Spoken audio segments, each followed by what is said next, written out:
好，三国战记来看看，今天啊，小狼就不多逼逼了啊，给大伙儿来一个刚刚出炉的最新视频制作啊。这个绿蓝大神给大伙儿表演的张辽正路极限单秒13啊，绿蓝呢绝对是一个非常实惠的这个表演艺术家啊，大家伙都知道啊，他就一句话就干，知道吧啊？张辽这个人物呢，虽然说在单秒的造诣上呢也确实是不弱啊，仅次于这个，比如说类似于像。比如说人脑的话，那他就是绝对的单秒大神了，像赵云啊，什么貂蝉，再往后那就是他了啊，那就是他了。而这个 TAS 呢，不得不承认还有一层关羽啊，对吧？还压了张辽这么一头，所以说张辽能打出单秒13，比关羽少一个，多多少少啊，这个 TAS 作品是值得大伙儿去学习，甚至有很多这个小伙伴呢，也可以选择研究一下啊，这个可不可以搞一下？因为人脑目前最多应该是11啊，我如果没记错的话啊。当然咱们看看啊，玩的过程当中呢，还打得非常秀。这个作品呢，我也不知道为什么啊，我是没有管绿蓝药啊，我现在都习惯什么呢？就有的时候吧，就是像这些，就是原作者，因为有很多人盗播啊，非常讨厌啊。你像我狼虽然说也播，但是绝对不是盗播。第一呢，我狼呢就是说是授权，其实就是不要脸，你知道吧？但是呢啊，这个。咱们跟作者关系啊是属于那种，就是从小我们就是一条内裤两个人穿那种啊，所以说关系不错随便说啊。但是呢，这次我下载的时候呢，我也是在那个 B 站上啊直接就下了，但是我不知道为什么这个没有水印啊，这个很意外。所以说，如果要是有其他人盗播啊，跟我没关系啊，可不是我传出去的啊。当然那个意思啊，我狼呢就跟大家伙说一下，张辽这个人物呢，咱们是打出这个秒13啊，有一个非常重要的一个点，就是这个人物呢，其实他的必杀呀。他的必杀呢，不像你，比如说你像咱们印象当中，你像什么，这个关羽、赵云什么的啊，都是浴火焚身型的，包括这个貂蝉都是浴火焚身型的啊。所以说你看合秒的时候都可以运用这个浴火焚身来升级暴气。张辽呢就没有，当然咱们单秒也不需要，是不是？但是张辽那个对吧？那个必杀，他的伤害也不是很高，而且你看人家都可以打超杀，你知道吧？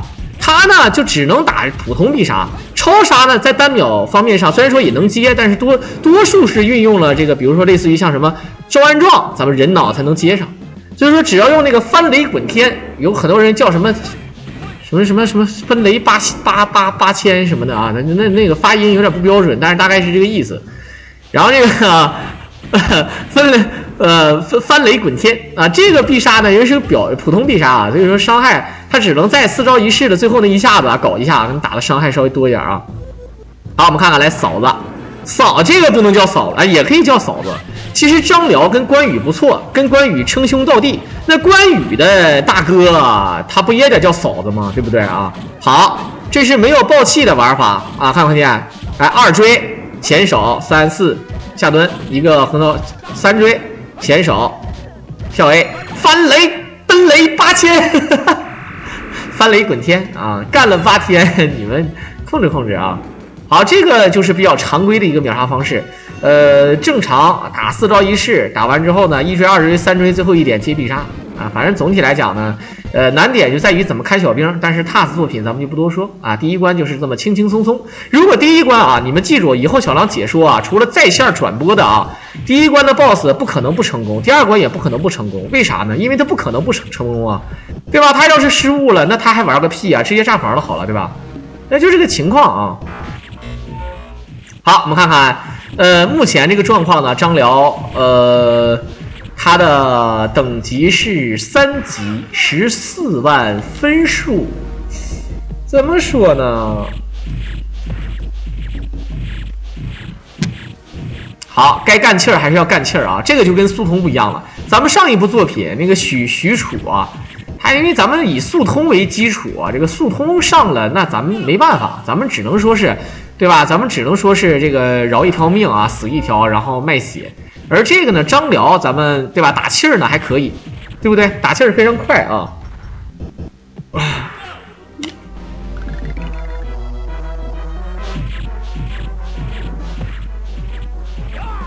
呀，张辽他这个前挫啊，是一个电炮，就是一个膝盖往前顶。他这个膝盖呢啊，你要顶好了啊，你会发现他可以，他顶的一瞬间可以左右，有点类似于像取消啊，但是呢又不是纯取消那种，对吧？如果说像那些版本啊，就比如说这个他的前腿，比如说咱们放周安壮，然后呢这个张辽爆气，再把对方打成浮空状态的时候呢，一个前一个顶膝盖就能打出那个的声音啊，那种感觉就爽了。但是呢伤害也不高。他这种情况呢，其实多用在哪儿呢？用在诸葛亮跟那个马超身上，因为诸葛亮跟马超啊，他们两个的都能拿属性剑，拿上属性剑，尤其是像马超这样的人，不像诸葛亮可以直接爆气前锁那种感觉啊，因为在115和117版本。而这119呢，虽然说不能，但是也可以通过浮空的状态啊，招安撞，然后前撞。但是你像马超就可以，你对吧？你飘空的时候，我直接一个前腿，3点，非常的爽啊，非常的过瘾。好，看看，嘣嘣嘣嘣嘣嘣，当当当当当当。好，我感觉啊，这个。以后啊，我既然做一个合格的解说，我既然说了这么多的游戏，我一定要做一个游戏评测了啊！真的是要做一个游戏评测了。这个游戏评测以后呢，可以做一个专题栏目的，对吧？真的是可以啊。比如说这个10大经典街机游戏，10大经典 FC，10大 FC 配乐，10大经典这个对吧？合金弹头的这个每一关的音乐的一个好感度排名等等啊。当然这个。还有一些未解之谜，这些东西啊，真的是可以做啊！我要是有这个经历，真的啊，我能做出一个专业的游戏杂志。有机会啊，我就务正业的话，我要是以前是不务正业，现在我要是务正业的话，我就雇点小伙伴，然后搞一手这个游戏杂志。我告诉你，没准啊，因为毕竟咱们在这行上绝对是，咱不能说是专业级的，应该是元老级的，是可以的。但是呢，我自个老不代表我了不起。但是做的时间长呢，肯定是有自然的优势啊，大概是这个情况啊。老游戏怎么说？老游戏也有好的东西啊，这个不叫评测啊，咱们刚才我说那叫盘点，评测也可以啊。你像你出个新游戏，我也可以评测的。比如说，现在如果出《电车之狼2》，或者说是什么对吧？人工少女4，对吧？文雅婷8啊，什么尾行6，对不对？对吧？失乐园2啊，波动少女3等等这种类型的角色，那我都是可以做的啊，那我都可以做评测的啊，我是非常专业的啊，只不过我做完了之后能不能播啊，这是个事儿啊。好，我们看看现在咱们呢几乎啊所有的地图都是走这个满地图了，为什么呢？第一是有怪啊，有一些特殊的宝咱们还是要用的。这里面呢他秒13，我们看看他这是哪13个幸运儿啊，是被他用这个超级套路给秒掉的。既然咱们人脑根本秒不到13个，我们就不多说了啊，你懂的啊，能晓得吧？啊，好，这个余孽都不要了吗？哎，看起来不像 TAS 是不是啊？还减一下，哎，正常 TAS 就是如果按照正常的理解啊，咱们减那个隐身1，如果减不了的话，咱们如果是一般啊，如果是怕丢人啊，我就是这个意思啊。咱绿蓝也在咱直播间里面，什么意思呢？如果咱们怕丢人的话啊，基本上就是说，我捡不起来，然后我就回档，回到2秒钟之前，我就不捡了。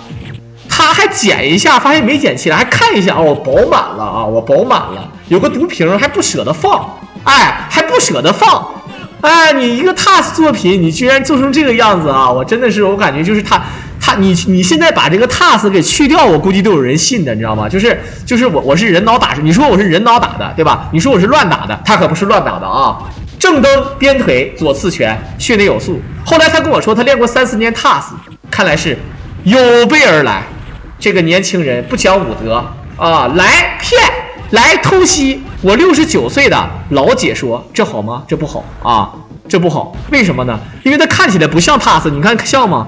啊，但是他还是非常诚实的把 TAS 打出来啊，就模仿的非常像啊，就是懒得回档了，我一猜就是，但是这个你这个挺像，你很多人说不对吧，小狼，你这不是 TAS 啊，哎，这不是 TAS， 你看那个哪有 TAS 这么打的？开玩笑啊，就是懒得回档了。其实 TAS 也不是所有的都是用那种就逐帧操作的，它只在需要逐帧操作的时候才操作，对吧？需要回档的时候才回档，那不需要就无所谓了，也不影响游戏的，对吧？它也不影响游戏的。